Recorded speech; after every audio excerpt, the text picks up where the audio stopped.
while we're walking around Marburg, Germany, we are going to talk about the cost of living in Canada and why there's so many people are complaining about it and what can you do about it.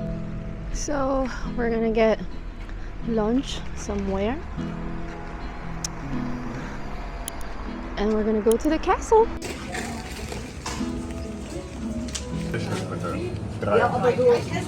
Having this weird bread and a sausage. Parang giniling siya na hindi luto. Kaloka. But it's good. So it's harder and harder for people to basically survive in Canada with the current situation right now because of the high cost of living. Yes, especially if you're on a low or a median income and you live in one of the more expensive cities like Vancouver or Toronto. And it's largely due to the rising inflation in the last few years. And unfortunately, you cannot control inflation.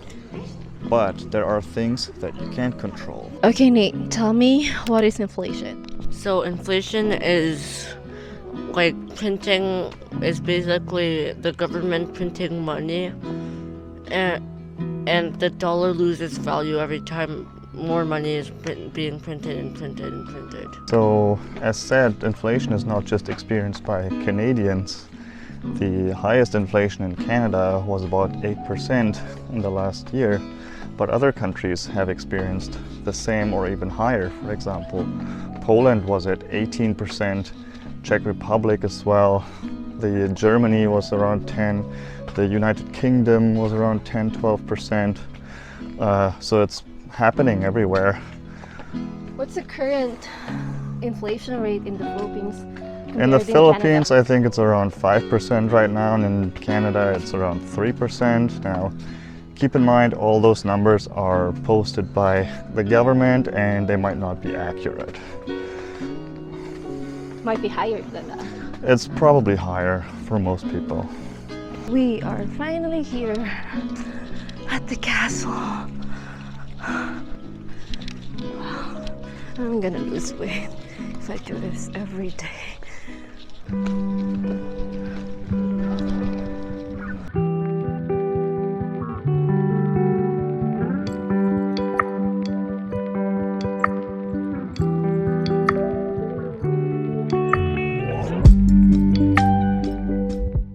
So guys, there are two things that you can actually control: your income and your expenses. If you're still earning 40,000 Canadian dollars and you're living in the most expensive city like Toronto or Vancouver, sadly, you can't survive. So in able for you to increase your income, sometimes you have to go back to school. So after graduation, when I took accounting, that actually helped me increase my income. So when I was still a student, I was only earning a minimum wage.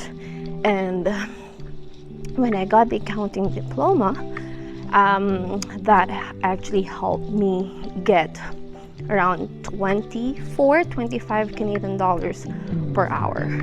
So again, it takes time to build your income, it takes time to build your skills, and sometimes you need education to improve your income. So right now, if you finish an accounting diploma, that will give you roughly 50,000 Canadian dollars, an annual salary. And if you continue to CPA, that will give you up to 100,000 Canadian dollars per year. So the more credential you get, the more skills you get in Canada, that actually help you build or accumulate your income. Remember, you're not just limited to being an employee. You can also build your own business. So remember when I started SLE, that was during pandemic, and I believe having your own business will significantly help you boost your income. So the other thing that you can control is your expenses, at least to an extent. I mean, of course you have to pay rent, you have to buy groceries, but you can move to a different place if it's way too expensive where you are. Maybe live with roommates. You can watch your expenses, like for groceries, eating out. Basically, you need to have a budget and have a name for every dollar that you have, as in what it's being spent for, what's coming in every month, and then plan and write down what is it being used for. That way you get an overview and you can maybe see a few areas where you can save money. So there's this show called The Dave Ramsey Show on YouTube, which is a financial advice show that helps people getting out of debt. And there was a woman that called in from Canada. She moved from Toronto with her family to New Brunswick, which gave her a much more affordable house, lower cost of living in general, but she was still struggling financially. And that story shows that it's not only about how much money you make and how much things cost in your area, but also whether you have control over your spending, whether you have a budget, and whether you are organized with your finances. So marami nagsasabi, sinuwerte ka lang naman sa Canada kaya maayos yung buhay mo. Guys, sa mga successful na sa Canada or sa mga maayos ang buhay, you only see the iceberg, but sa ilalim nun, you'll see the dirt in between. Bago sila nakarating, bago sila naging stable sa Canada. If you don't change your situation, if you don't adapt to the changes right now, to the current situation, you're gonna be broke, and then you're gonna end up homeless, di ba? It doesn't matter what the inflation is or how expensive something is. If you don't take control of your finances and have a budget, then it's impossible to succeed financially.